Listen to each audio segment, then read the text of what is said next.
So we're going to look at this player's development across the course of about 10 months. You'll see the Cressy performance test on the left here from Proteus.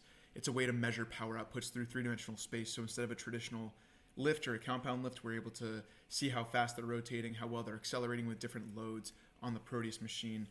So left here is going to be February, and then right is going to be November, both 2025. And you'll see that this athlete improves over the course of this time period, specifically in their lower body.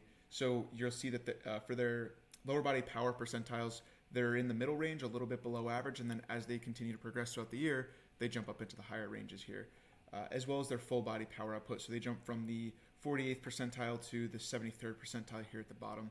And then ultimately, we're going to learn how we can leverage this over time to create those outputs, whether it be on the mound, in the field, or in the batter's box. And at the end of the day, the goal is to perform, and part of that performance is going to be being skilled and talented and expressing those talents on the field. So we all probably know somebody who's incredibly strong, but they have problems translating that strength into actual acceleration and power on the baseball field, meaning they don't hit balls as hard as they probably can, even though they can lift the entire weight room. So looking at this player specifically and how we're going to leverage that data. So the important thing that we're looking at with this athlete, and the questions that I'm asking in particular with the way that we go about holistic development, is what was their training program like between these two phases? So this player is transitioning from his senior year in season in baseball to in season in the summer with a relatively light workload from a game standpoint, maybe 30 to 40 games over the course of the entire summer. So he's able to prioritize his lifting and his physical development a little bit more,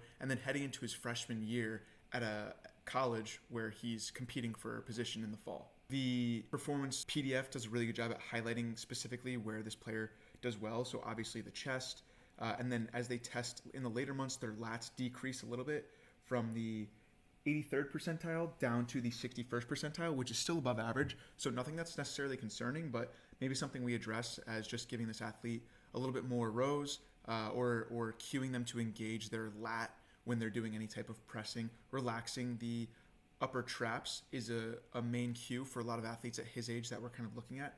And just progressing down here, there's nothing to worry about the core. Everything's well above average as it was before. The plyo straight arm trunk rotation had a slight decrease from 25 meters per second to 15 meters per second. This could also be fatigue, right? And I mentioned to this athlete that this is one test, one time. So it's nothing to take as an end all be all, but something that we want to kind of just use as like a holistic picture and a look at where we might be able to optimize some development as he becomes an extremely experienced training athlete, and he's had a lot of exposure to different movements in the weight room. Like, what are we going to do to kind of maximize what we can get out of these next couple months in the off season? Specifically here for the lower body, we're looking at the left side increasing from the 69th percentile to the 82nd, and his acceleration is staying relatively the same, actually going down from the 94th percentile on the left side to the 90th, but his overall power output was able to be increased from the 38th percentile to the 64th, which is a pretty big jump, and we're really happy with that. At the end of the day, the goal is to have full body power output. In baseball, we're trying to translate that force that we're putting into the ground up to the kinematic chain, up through the kinematic chain, and then into the bat or the ball when it's coming out of our hands. So he jumped from the 48th percentile here to the 73rd, and that's what we're really focused on, what we're really happy with. So for this athlete in particular, some training things that we might consider in the winter, in my opinion, would be rowing specifically with those lats, queuing up the presses with the upper body, and especially continuing to develop that full body power. So we're making sure that the movements are translating to what we are actually focused on. Now, something to take into account is that, again, this athlete isn't a 12, 13, 14-year-old that's new to the weight room and needs to just continue to work on these, like the basic strength movements.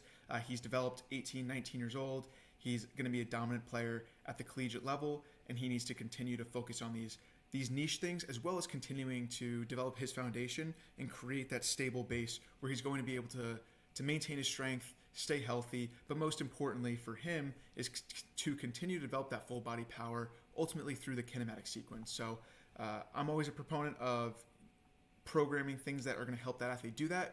Medicine ball throws, underload, overload, and then you can get even more niche towards the baseball world with doing underload overload bats, underload overload throwing programs, and all these using a heavy implement in the rotational plane is going to help that athlete sequence a little bit better. Their body's going to naturally self-organize to sequence better.